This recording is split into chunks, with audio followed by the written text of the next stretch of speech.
Hello everybody, this is Zaxter99. This is Gray Cubes, and as you can see I have 0 hours in this game. The game is $5.99 and offers 60 levels of classic breakout clone type action with supposedly good graphics. We'll be testing this out right after this.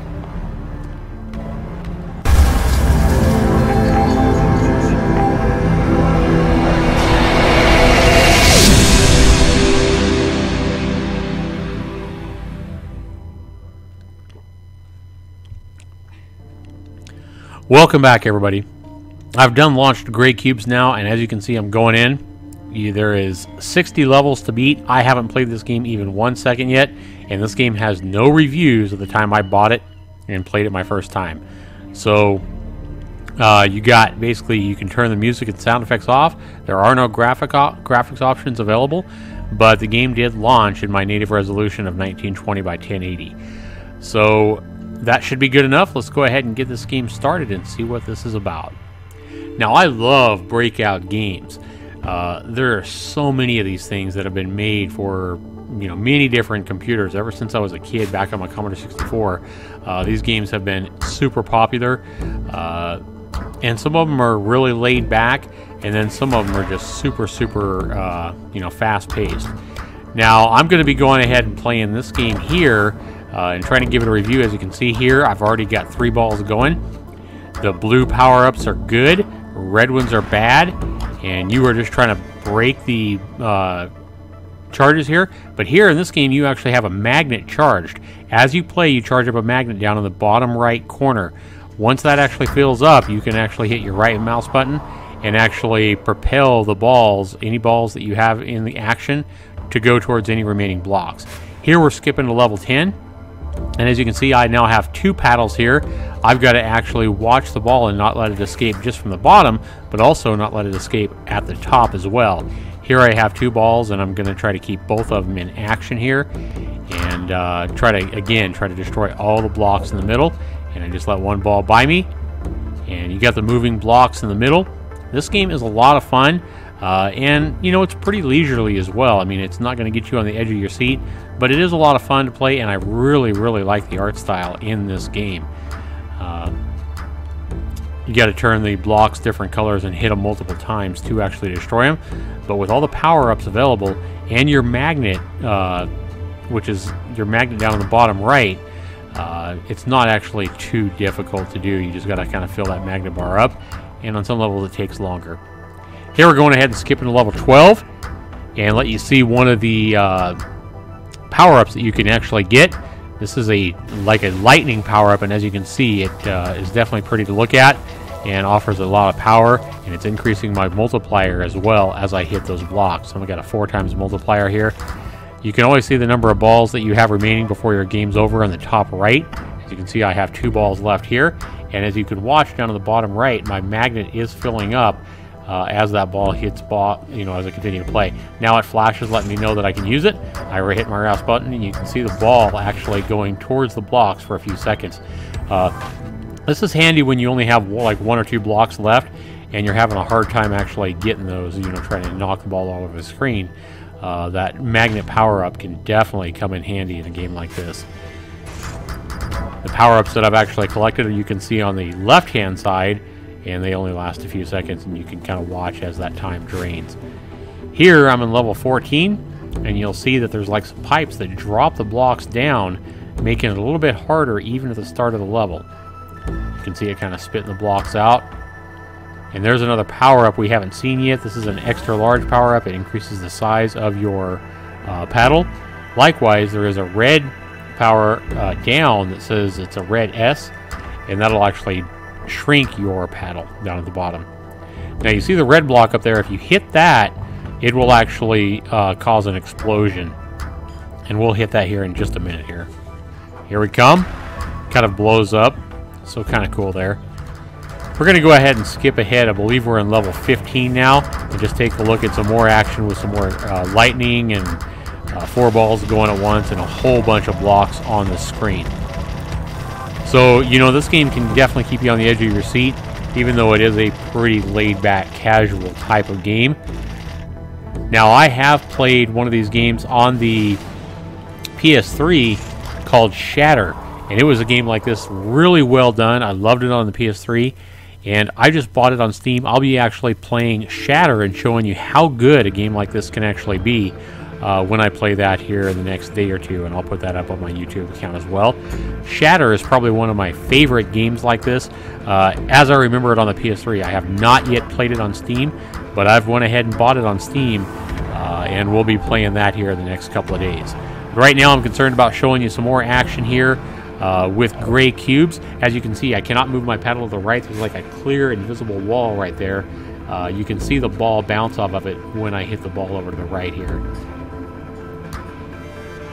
Now the question mark blue, even though it's blue, it might be a bad one. As you can see right there, I got a bad one and it shrunk my paddle. So even though it was blue, it was a question mark, so you're taking a gamble on that one. Here we're moving to level 17. Again, a blue question mark. I went ahead and grabbed it, and it was a good one because it gave me an extra ball. Another question mark there. We went ahead and grabbed that, and that gave us a sticky where we can collect the balls and then shoot them off at any angle that we want to when they collect. You can see the power up for the sticky running off in the left-hand side of the screen. And it only lasts so long. We just picked up another sticky power up though, so that restarted it all. So here we're just trying to, again, we're trying to get rid of all the blocks on the screen.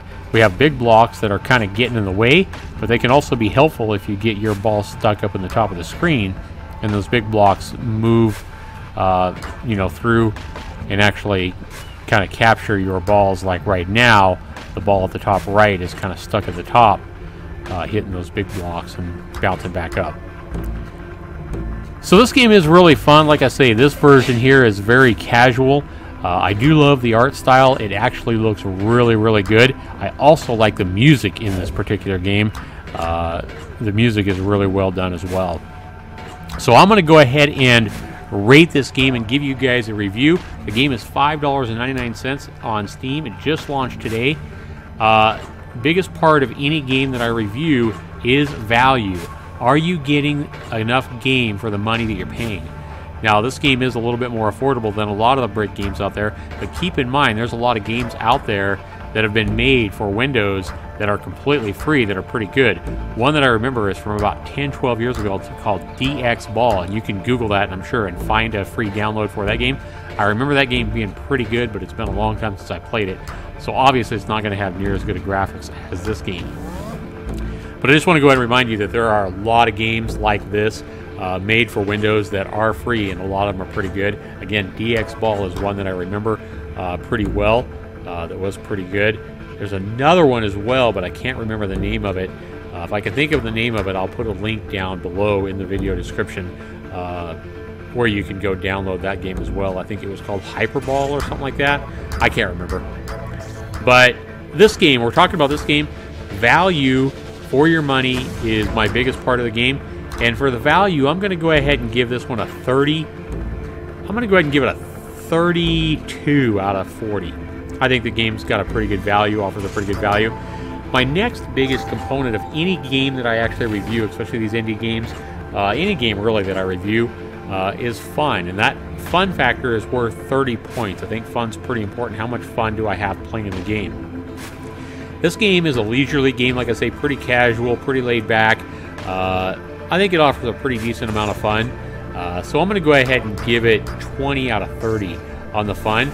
So far we have 32 for value, 32 out of 40, and then fun, I'm going to give it 20 out of 30. My next criteria, my next section of any game review is controls and bugs. Now this game doesn't have any problem. You move with the mouse, you move your stick left and right with the mouse. You can also use, you know, controllers if you want to, but really no need to. A mouse works perfect for this game, and you simply hit the left mouse button to launch the ball, you know, from your paddle. And then if you have any power-ups, or like your magnet, for example, you do that when you actually fill that up with the right mouse button. So really, really easy. And as you can see, I'm on level 18 here, and the levels, a lot of good variety in this game as well, and all the different level designs and stuff like that. 60 levels to beat. That's one of the reasons that I gave this game such a high value. And I mean, it's never really going to be the same game twice, because anything can happen on any level. But graphics, I mean, for the section on controls and bugs, that's worth 20 points. And I think the controls are fantastic in this game. I think they work really, really well. And the sound is really good too. I'm going to go ahead and give the controls and bugs an 18 out of 20. Pretty high there. And then my last remaining section isn't that important for a game. I mean, because, you know, a lot of people, you know, are so concerned about the graphics, but I only give graphics and sound 10% of my overall score. That's out of 10 points. And for this game, I think the graphics and the sound are really, really well done. I'm going to go ahead and give this game an 8 out of 10 for graphics and sound. So if you add up everything, 32 out of 40 for value, and then 20 out of 30 for fun, you're at 52. And then I said for controls and bugs, 18, we're at 70. And then for the graphics and sound, I gave it 8 out of 10. That's a 78 out of 100. So I'm going to give this game a 78% score. From what I first played. The first time I played it, I got to level 18. I'm sure you guys can beat that, but it did take me about 40 to 45 minutes to get that far. Anyway, go ahead and let me know what you guys think of this game, what this review has helped you. Certainly give me a thumbs up if it's helped you make a decision. And look for my review of Shatter, a much more high-octane, you know, breakout-style game. And I'll actually be reviewing that and putting that up on my YouTube channel in the next day or so. I'm going to thank you guys for watching, and we'll see you in the next video. Take care, everybody.